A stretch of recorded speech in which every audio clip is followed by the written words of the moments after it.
El papel temblaba entre mis dedos mientras leía la dirección una vez más. Avenida Juárez 847, Colonia Centro, Querétaro. La casa de mamá. La casa donde crecimos Lucía y yo.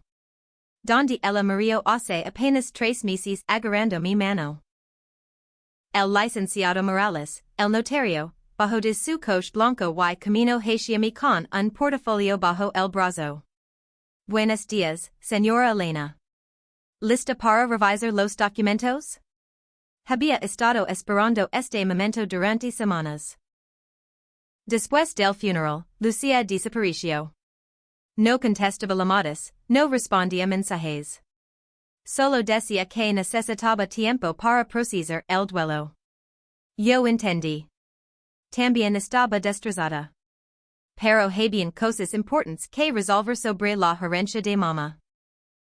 Cuando llegamos a la reja de la casa, algo estaba mal. Había una camioneta Toyota roja estacionada en el jardín. Las ventanas tenían cortinas nuevas y alcanzé a escuchar voces adentro. El licenciado frunció el ceño. Señora Elena, ¿está segura de que esta es la dirección correcta? Revise otra vez el papel. Es la casa de mi mamá, licenciado. Aquí vivimos más de 20 años. Algo raro está pasando. Caminamos hacia la puerta principal. Toca el tambor. Una mujer de unos 40 años abrió con una sonrisa que barro al vernos. ¿Se les ofrece algo?, preguntó con desconfianza. Soy Elena Vasquez, dije. Esta es la casa de mi mamá, Esperanza Vasquez. Felicio hace 3 meses y vengo a revisar unos documentos. La mujer me miró como si hubiera dicho algo imposible. Señora, aquí no vive ninguna esperanza. Nosotros compramos esta casa hace un mes y medio. Mi esposo y mis hijos están adentro. Debe haber una confusión.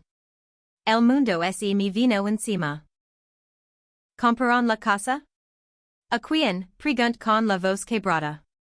El notario intervino. Disculpe, señora. ¿Podría decirnos el nombre de quien les vendió la propiedad? La mujer dudó un momento. A Lucía Vasquez. Dijo que era la única heredera. Mi hermana. Mi propia hermana había vendido la casa de mamá sin avisarme. Sin preguntarme. Sin incluirme. Se sintió como si me hubieran dado un puñetazo en el estómago. El licenciado me sostuvo del brazo. ¿Se encuentra bien? Le aseguré que estaba bien, pero era mentira. Nada estaba bien. Señora, dije controlando mi voz, ¿tienen los documentos de la compraventa? La mujer se veía incómoda. Sí, pero no sé si debo mostrárselos. Ustedes no son de la familia, ¿verdad?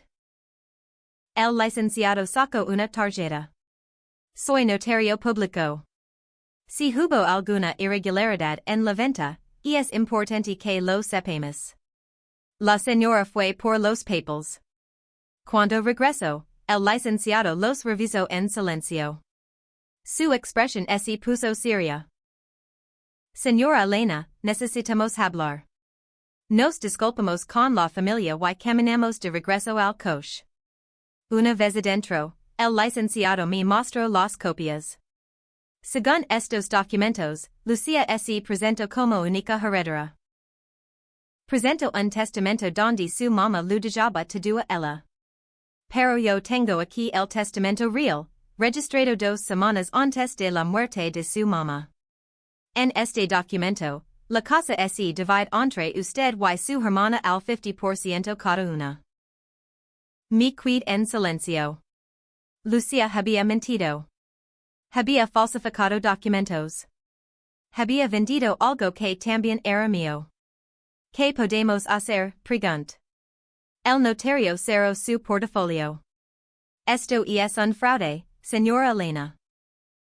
Su hermana cometió varios delitos. Falsificación de documentos, despojo, daño patrimonial. Pero para actuar, necesitamos que usted presente una demanda formal.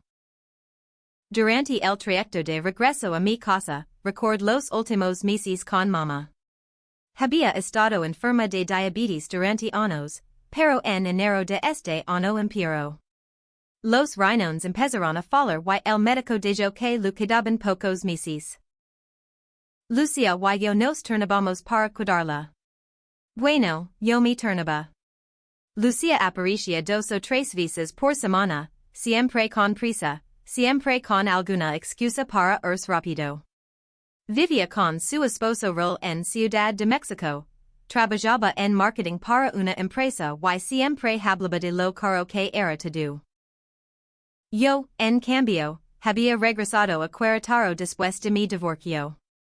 Encontré trabajo como contadora en un despacho pequeño y me mudé a un departamento cerca de mamá para cuidarla mejor. Durante los últimos 6 meses, prácticamente viví en esa casa.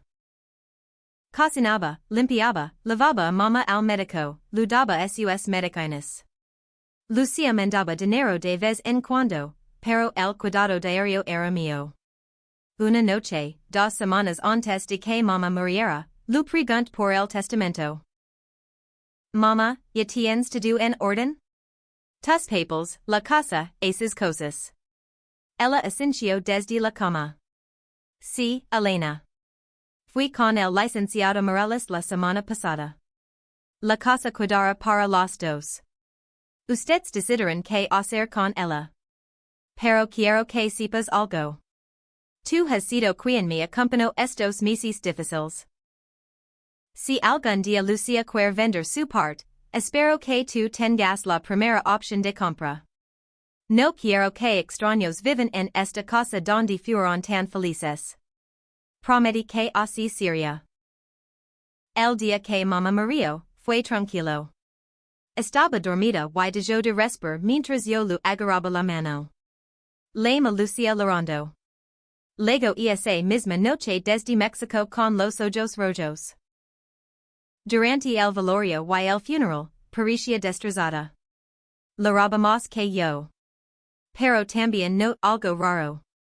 Cada vez que alguien mencionaba la casa, cambiaba de tema. Cuando tía Rosario preguntó qué íbamos a hacer con la propiedad, Lucía dijo que era muy pronto para pensar en eso.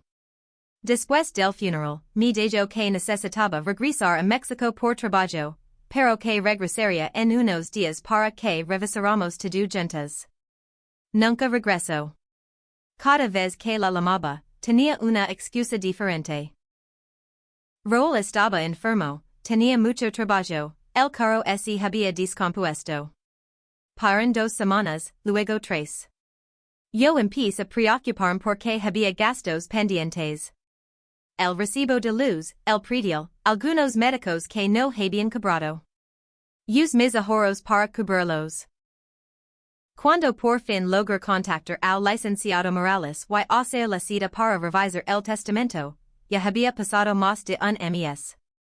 Esa mañana, mientras me preparaba para ir a la casa con el notario, mi teléfono sonó. Era un número de Querétaro que no conocía. Elena Vázquez, preguntó una voz de hombre. Soy Mario Rentería, del Banco Santander. Llamaba por la cuenta de ahorro de la señora Esperanza Vázquez. Tengo entendido que ustedes son los beneficiarios. Su hermana Lucía estuvo aquí y retiró el saldo completo. Los fondos ascendían a 380,000 pesos.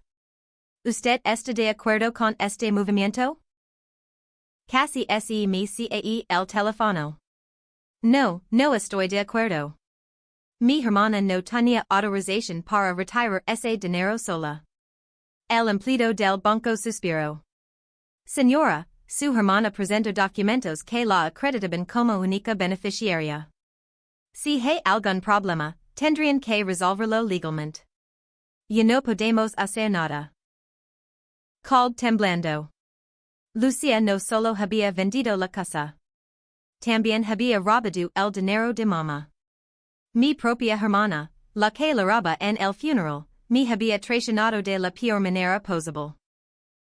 Esa misma tarde, después de descubrir todo, marqué el número de Lucía por 10ª vez. Esta vez contesto. Elena, ¿cómo estás? Dijo con una voz forzadamente normal. Lucía, necesito preguntar algo y quiero que me digas la verdad. ¿Vendiste la casa de mamá? Hubo un silencio largo. Elena, ¿puedo explicarte? Sí o no, Lucía? ¿Vendiste la casa sin avisarme? Sí, la vendí. Pero escúchame, Elena. Teníamos deudas enormes. Rol perdió el trabajo hace 6 meses y no te lo había dicho porque no quería preocuparte. Debemos 4 meses de renta, las tarjetas están al tope, hasta nos iban a cortar el gas. La venta de la casa era la única salida. ¿Y por qué no me lo dijiste? Porque sabía que ibas a poner problemas. Siempre has sido muy apegada a esa casa, muy sentimental con las cosas de mamá. Yo necesitaba actuar rápido. ¿Actuar rápido? Lucía, esa casa era de los dos. Tenías que haber hablado conmigo. Elena, te voy a dar tu parte. No te voy a dejar sin nada. En cuanto resuelva mis problemas, te voy a transferir lo que te corresponde. ¿Cuándo? Pregunt. No sé, Elena. Dame tiempo. Además, tú no necesitas el dinero tanto como yo. Tienes trabajo, tienes tu departamento. Nosotros estamos en la calle. ¿Y el dinero del banco? Lu pregunt. ¿También te vas a quedar con eso? Elena, ese dinero era de emergencia de mamá. Esto es una emergencia. Lucía, me traicionaste. Falsificaste documentos, vendiste algo que no era solo tuyo y me robaste mi herencia. No seas dramática, Elena. Somos hermanas. Cuando esté mejor, te voy a compensar. ¿Dramática? ¿Crees que estoy siendo dramática? Colg y no contest sus siguientes 15 llamadas. Esa noche no pude dormir. No solo había perdido la casa donde crecí. También había perdido la confianza en la única familia que me cuidaba. Al día siguiente fui con el licenciado Morales a su oficina. Lu conté todo. La venta, el dinero del banco, la llamada con Lucía. El notario tomó notas en silencio. Cuando terminó, puso su pluma sobre el escritorio. Señora Elena, su hermana cometió varios delitos graves. Falsificación de documentos públicos, despojo, fraude. Si presentamos denuncia, puede enfrentar hasta 10 años de cárcel. Pero antes de tomar esa decisión, quiero mostrar algo. Saco una carpeta. Este es el testamento verdadero de su mamá. Lo registramos hace 3 meses. Pero hay algo más. 2 días antes de morir, su mamá vino aquí con otro documento. Un codicilo. Es una modificación al testamento original. Mi corazón se aceleró. ¿Qué tipo de modificación? Su mamá estaba preocupada por algo. Dijo que había notado comportamientos extraños en Lucía. Había venido varias veces a la casa cuando usted no estaba, revisando papeles, haciendo preguntas sobre cuentas de banco. Su mamá me pidió que agregara una cláusula de protección. El licenciado abrió el documento. En caso de que alguna de mis hijas intente vender la propiedad de manera fraudulenta o sin el consentimiento de la otra, automáticamente perderá todos los derechos sobre la herencia y la totalidad pasará a la hija que no cometió el fraude. Me quedé sin habla. Mamá había previsto exactamente lo que pasó. Eso significa, continuó el licenciado, que legalmente, toda la herencia ahora le pertenece a usted.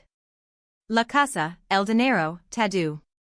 Lucía perdió sus derechos al cometer fraude. Pero como recupero la casa ella la vendió, pregunt. La venta es nula porque se hizo con documentos falsos. Los compradores tendrán que devolver la propiedad, pero podrán demandar a Lucía por daños y perjuicios. Ella tendrá que devolver su dinero. Ysi no tien dinero para devolverlos, pregunt. Entonces pueda ir a la cárcel. Salí de la oficina del notario con una mezcla de alivio y tristeza. Mamá había sabido. De alguna manera había sabido que esto podía pasar y me protegió desde la tumba.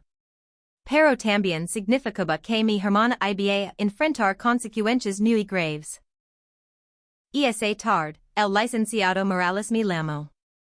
Señora Elena, hablo con el abogado de los compradores de la casa.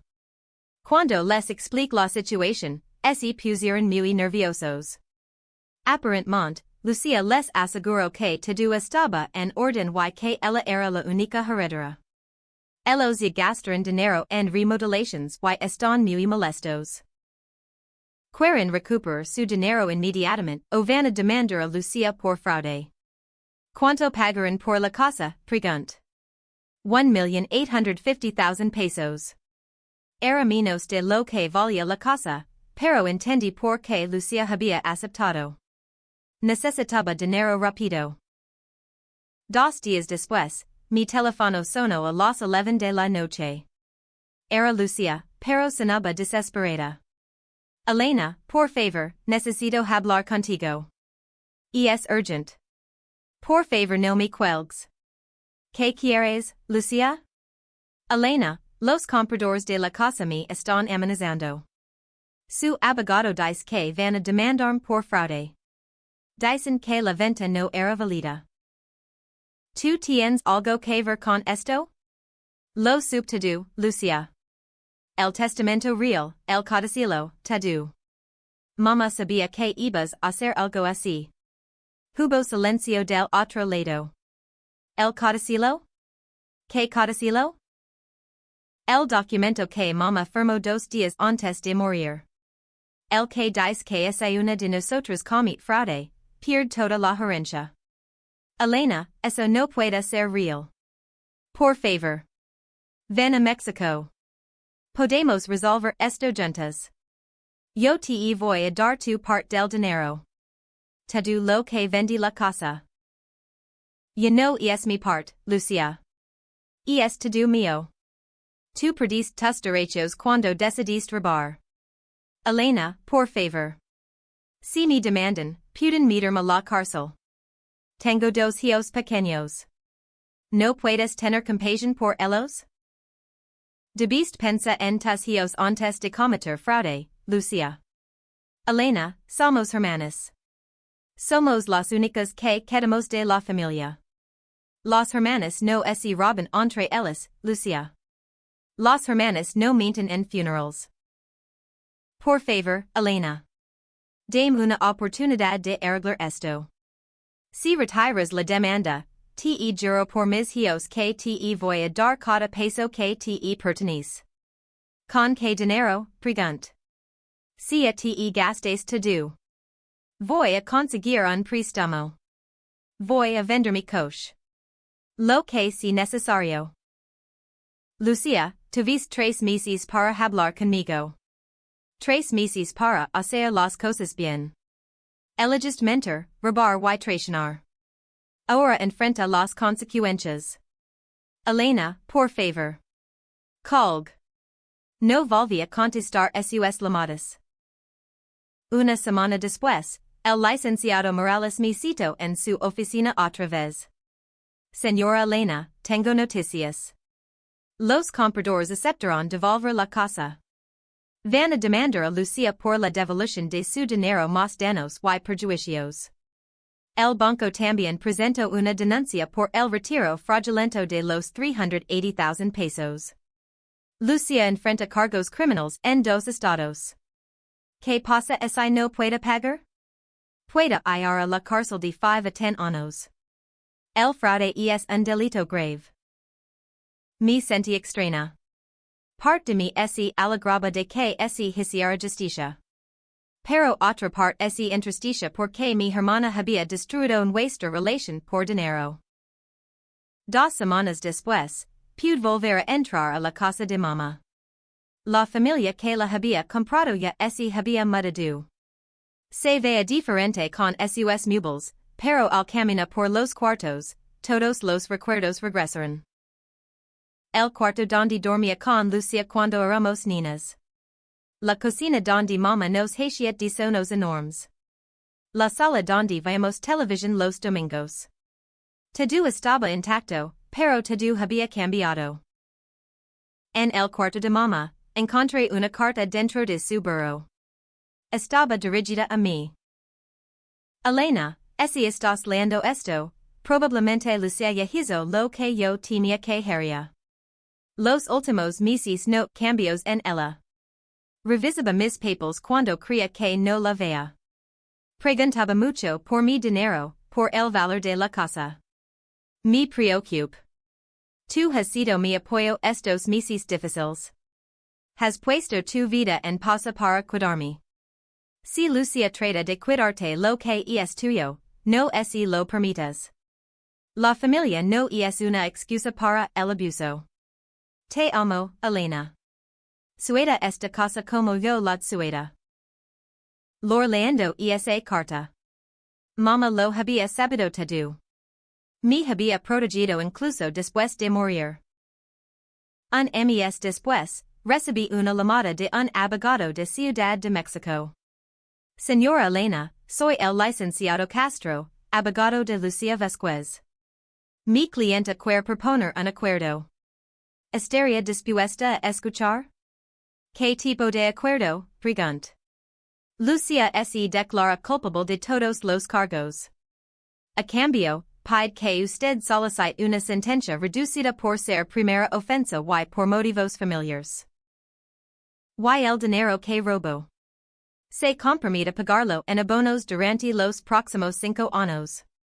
Ya vendió su coche y algunos muebles como anticipo de buena fe. ¿Dónde viene a vivir? Pregunt. Con sus suegros. Rol consiguió trabajo en una fábrica. Viven muy ajustados, pero están cumpliendo con los primeros pagos. Lo dije que lo pensaría. No porque sintiera lástima por Lucía. Sino porque quería que este capítulo se cerrara y poder seguir con mi vida. Una semana después, acepté el acuerdo. Lucía recibió 2 años de cárcel con libertad condicional, 300 horas de servicio comunitario y la obligación de pagarme 2,230,000 pesos en 5 años. Si faltaba algún pago, automáticamente iría a la cárcel a cumplir la sentencia completa. El día de la audiencia, la 6 por primera vez en meses. Se veía democrata, más delgada, con ojeras profundas. Cuando nuestros ojos se cruzaron, bajo la mirada. Después de que el juez dictó sentencia, se acercó a mí en el pasillo. Elena, gracias por no mandarme a la cárcel. Sé que no me lo merecía. Lo hice por tus hijos, Lucía. No por ti. Asintió con lágrimas en los ojos. ¿Crees que algún día podrás perdonarme? La mayor un momento largo. No lo sé, Lucía. Me traicionaste en el momento más difícil de mi vida. No sé si esa herida se puede sanar. Pero espero que aprendas de esto. Fue la última vez que hablamos cara a cara. Han pasado 8 meses desde aquella mañana cuando llegué con el notario y descubrí la traición. Lucía ha cumplido con sus pagos hasta ahora. Cada mes me deposita 37,000 pesos. No hablamos, pero recibo un mensaje de texto cada vez que hace el pago. Solo dice depósito realizado. Yo regreso a vivir a la casa de mamá. Al principio es esencia extraña y vacía. Pero poco a poco la he llenado de vida otra vez. Adopté una perra que se llama Esperanza, como mamá. Planté un jardín en el patio trasero. Invito a mis amigos a cenar los fines de semana. El cuarto que era de Lucía y mío cuando éramos niñas, ahora es mi oficina. Trabajo desde casa 3 días a la semana y me dedico a ayudar a otras personas con problemas de herencias fraudulentas. El licenciado Morales me refiere casos similares. No cobro mucho. Solo quiero que otras familias no pasen por lo que yo pasé. La semana pasada recibí una llamada inesperada. Era Sofía, la hija mayor de Lucía. Tenía 16 años. Tía Elena, ¿puedo platicar contigo? Mi mamá no sabe que te estoy hablando, pero necesito preguntar algo.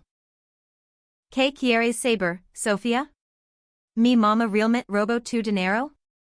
En la casa nadie habla de lo que pasó, pero yo sé que algo malo hizo. Sí, Sofía. Tu mamá vendió la casa de tu abuela sin mi permiso y ese robó el dinero que era de los dos. Sofía loro al teléfono. Yo lo sabía. Lo sabía porque mi mamá cambió mucho después del funeral. Se volvió muy nerviosa y mencionó sobre muchas cosas. Tía Elena? ¿Tú crees que mi mamá es mala persona? No, Sofía. Tu mamá no es mala persona. Hizo algo muy malo por desesperación, pero eso no la hace mala persona. Solo tomó decisions terribles. La perdonos, pregunto. Todavía no, Sofía. Pero tal vez algún día pueda. El perdón no se puede forzar. Tiene que llegar cuando uno esté listo. Después de esa llamada, pensé mucho en Lucía. En la niña que fue, en la hermana que perdí. No justifico lo que hizo, pero entiendo que la desesperación pueda hacer que la gente tome decisions horribles. Anoche, mientras regaba las plantas del jardín de mamá, mi teléfono vibró. Era un mensaje de Lucía. Era la primera vez en meses que escribía algo más que despacito realizado. Elena, sé que no tengo derecho a pedir nada. Sé que te traición de la peor manera. Pero quería que superes que he estado yendo a terapia. Estoy tratando de entender por qué hice lo que hice. No es excusa, pero estaba tan desesperada y adorada de perder mi familia que perdí la cabeza. No espero que me perdones. Solo quería pedir disculpas. De verdad. Y decir que mamá estaría orgullosa de cómo manjaste todo esto. Siempre fuiste la hija responsable, la que hacía lo correcto. Espero algún día poder recuperar tu respeto, aunque sea un poquito. No lo contesté ese mensaje. Todavía no estoy lista. Pero por primera vez en meses, no lo borro inmediatamente. Quizá algún día, cuando el dolor no sea tan fuerte, podré responderlo. Quizá algún día podremos hablar como hermanas otra vez. Pero eso será cuando yo esté lista, no antes. Por ahora, vivo en paz en la casa de mamá. Tengo mi trabajo, mis plantas, mi pura esperanza. Ayudo a otras familias que pasan por problemas similares. Y cada noche, antes de dormir, le digo a mamá que cumplí mi promesa. Sueda la casa donde fuimos felices. No dejé que extraños la tuvieran para siempre. Y aunque perdí a mi hermana en el proceso, no perdí mi dignidad ni mi integridad. Algunas batallas las ganamos no por venganza, sino por justicia. Algunas veces, defender lo que es nuestro significa perder alguien que amamos. Pero esa persona nos traicionó, tal vez era necesario perderla para encontrarnos a nosotros mismos. Si pudiera hablar con esa Elena que llegó con el notario aquella mañana, le diría algo sencillo, va a doler mucho. Vas a llorar por la hermana que creas tener. Pero también vas a descubrir que eres más fuerte de lo que pensabas. Y que a veces, la familia no se define por la sangre, sino por el respeto. Cada mañana, cuando abro las cortinas de la casa de mamá y veo el jardín que planté, recuerdo que esta historia no tuvo el final que esperaba cuando era niña. No terminó con dos hermanas envejeciendo juntas en la casa familiar. Terminó con una hermana que aprendió a defenderse y otra que está aprendiendo las consecuencias de sus actos. Pero terminó en paz. Y eso es lo que importa.